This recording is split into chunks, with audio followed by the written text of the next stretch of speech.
E se a gente descobrisse que a forma como sempre pensamos em vencer tá ultrapassada? Nessa nossa conversa aqui, a gente vai mergulhar numa ideia que vira esse jogo de cabeça para baixo. A mudança de uma mentalidade de competição para uma de contribuição. Se prepara para descobrir um jeito totalmente novo de ganhar. Bom, o ponto de partida é essa ideia aqui. Conhecimento não é algo para se guardar para si, é para ser compartilhado. Sabe aquela lógica antiga de que reter informação dá uma vantagem? Então, ela está com os dias contados. A verdade é que, quando se compartilha o que se sabe, o padrão de todo mundo sobe, e isso força todo mundo a crescer, a inovar só para comparar. Beleza, vamos mergulhar nisso de cabeça. Para a gente entender essa nova forma de vencer, primeiro a gente precisa desmontar a antiga. E ela tem um nome que cai como uma luva: a armadilha da competição. Olha só o contraste que está aqui na tela, é gritante. Do lado esquerdo, a mentalidade antiga, sabe? Um jogo de soma zero. Para uma pessoa ganhar, outra tem que perder. É um cabo de guerra. Agora, do outro lado, a gente tem uma maré que sobe e levanta todos os barcos. Quando o padrão melhora, o crescimento é coletivo. É uma virada de chave, uma mudança radical na forma como a gente enxerga o progresso. Aquela crença de que a vida é uma competição sem fim é uma ideia que já não para mais em pé. Pode até parecer que funciona ali, no curto prazo, mas não constrói nada que dure. No fim das contas, essa mentalidade cria um teto que limita o potencial de todo mundo, inclusive o nosso. Certo. Então, se a competição é uma armadilha, qual é a saída, né? Vamos virar essa página e explorar essa nova forma de vencer. Uma que, basicamente, redefine o que é progredir. E aqui a gente chega no ponto central da coisa. A única régua que realmente importa é aquela que mede quem uma pessoa é hoje comparada a quem ela era ontem. A competição de verdade deixa de ser contra os outros e vira um processo interno, diário, de se tornar melhor. O foco deixa de ser ficar olhando para o lado, sabe? E passa a ser olhar para dentro.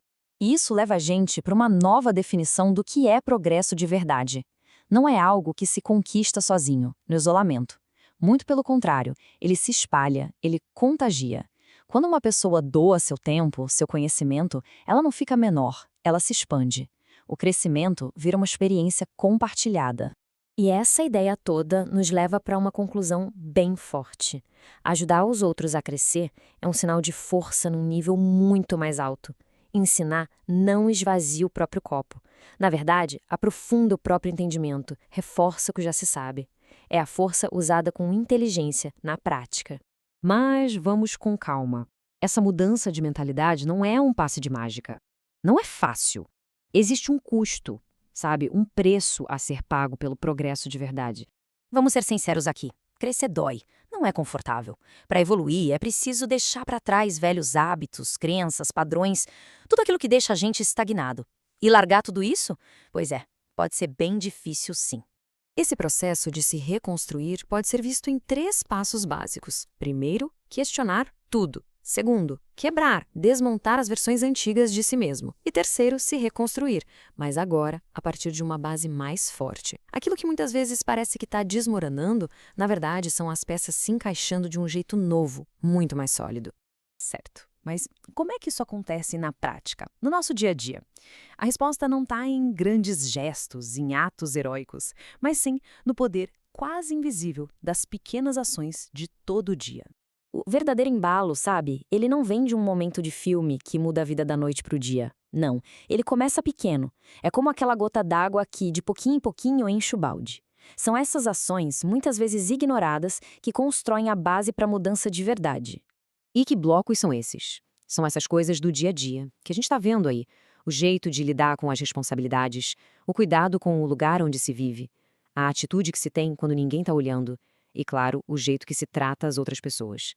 São essas pequenas coisas que, somadas, constroem a disciplina, a confiança e, no final, a identidade de alguém. E tudo isso leva a gente para uma verdade que não dá para ignorar. As ações falam mais alto do que qualquer coisa que se possa dizer. Não é sobre o que se fala, né? É sobre o que se faz, de forma consistente, dia após dia. É isso que mostra quem a pessoa realmente é. Bom, e agora a gente chega na reta final. É uma chamada para ação, para transformar tudo isso que a gente conversou em prática. É a hora do movimento. E aí fica aquela pergunta direta, sabe? Por que a gente ainda fica esperando? Tanta gente passa a vida esperando o momento perfeito para agir, esperando se sentir pronto. Mas a verdade é que esse momento perfeito talvez nunca chegue.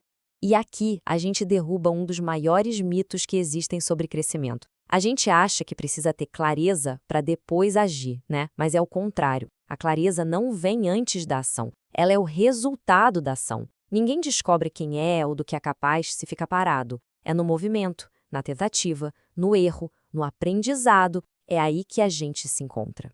Então o recado final dessa nossa conversa é simples, mas é poderoso. Eleve o nível.